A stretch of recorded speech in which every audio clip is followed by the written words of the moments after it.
नमस्कार दोस्तों, स्वागत है आपका फोर्थ न्यूज पर। मैं सत्येंद्र सिंह हूँ।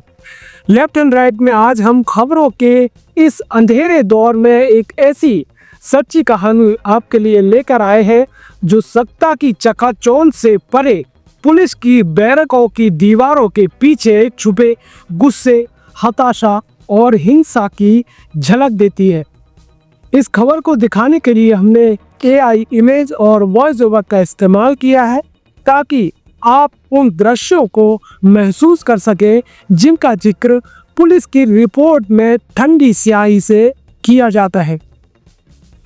क्योंकि ये सिर्फ एक हत्या नहीं है, बल्कि ये उस व्यवस्था की कहानी भी है जहां वर्दी के पीछे इंसानों के भीतर भी एक जंग चल रही होती है जिसका अंजाम बहुत ही भयावह होता है।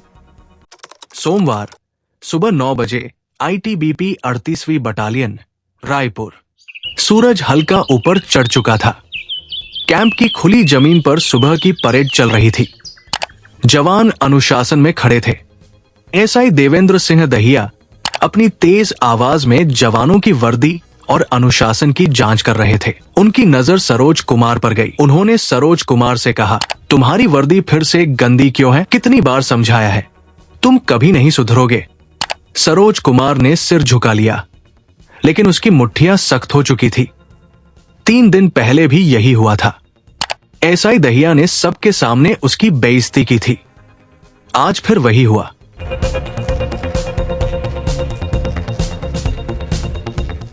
सरोज ने कुछ नहीं कहा। वो परेड खत्म होते ही अपने घर की ओर बढ़ा। पत्नी कुछ पूछती, इससे पहले ही वो बिना कुछ खाए, बिना कुछ बोले अपनी इंसास राइफल उठाकर निकल पड़ा। उसी समय SI दहिया अपने अन्य साथियों के साथ कैंप के भीतर चल रहे थे। उन्होंने दूर से सरोज को अपनी ओर आते देखा। उन्हें लगा कि शायद वो माफी मांगने आ रहा है, लेकिन उसके दिमाग में आज कुछ और ही चल रहा था। सरोज के अंदर गुस्से की आग और भड़क उठी। अगले ही पल उसने अपनी इंसास राइफल ASI के माथे पर तान दी।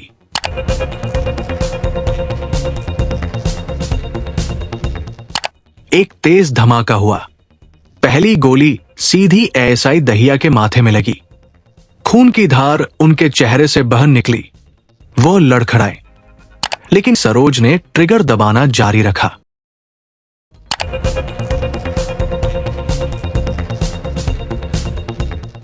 आसपास के जवान अभी स्थिति को समझ भी नहीं पाए थे कि सरोज ने एक के बाद एक गोलियां उतारनी शुरू कर दी।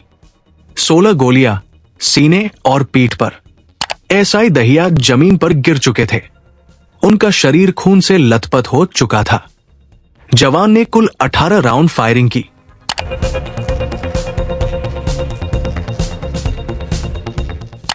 शूटिंग की आवाज से पूरा कैंप दहल उठा।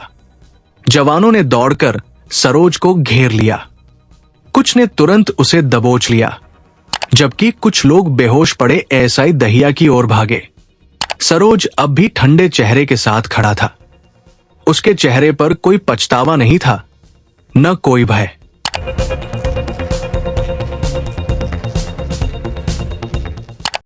पोस्टमार्टम के बाद ASI दहिया का शव एयरलिफ्ट कर हरियाणा भेजा गया। वहीं बक्सर में सरोज के परिवार पर मातम छा गया। उसकी पत्नी बेसुध थी, बच्चे सहमे हुए थे। ITBP कैंप में सन्नाटा पसरा था। जो हुआ था उसे कोई भी शब्दों में बयां नहीं कर सकता था। तो ये थी कहानी जो पुलिस की रिपोर्ट में दर्ज हुई है। एक घटना से कहीं आगे ये पूरी वारदात है। एक जवान का गुस्सा, एक अफसर की मौत और 2 परिवारों का उजड़ जाना। लेकिन असली सवाल अब भी हवा में है। क्या ये सिर्फ एक आदमी की मानसिक स्थिति का नतीजा था, या फिर ये उस दबाव का नतीजा था जो इस पूरे सिस्टम में धीरे धीरे जहर की तरह घुलता जा रहा है? इन सवालों के जवाब शायद कभी नहीं मिलेंगे, लेकिन इस कहानी के पीछे जो तस्वीरें हैं वे कभी धुंधली नहीं होंगी, जिसमें इन परिवारों का नष्ट हो जाना भी शामिल है।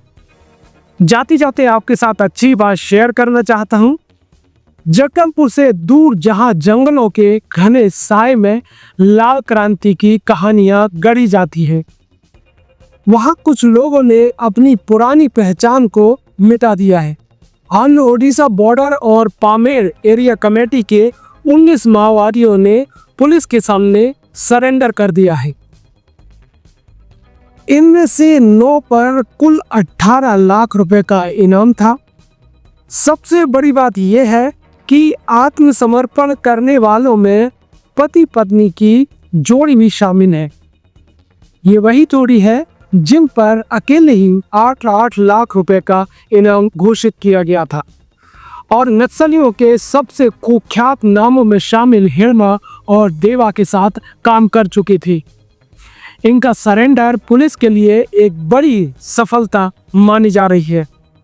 तो फिलहाल लेफ्ट एंड राइट में मुझे दीजिए इजाज़त। आपके साथ फिर मिलेंगे ऐसे ही किसी मुद्दे के साथ। तब तक आप भी खुश रहिए और देखिए कि कहीं आपकी वजह से दूसरे तो दुखी नहीं हो रहे। नमस्कार।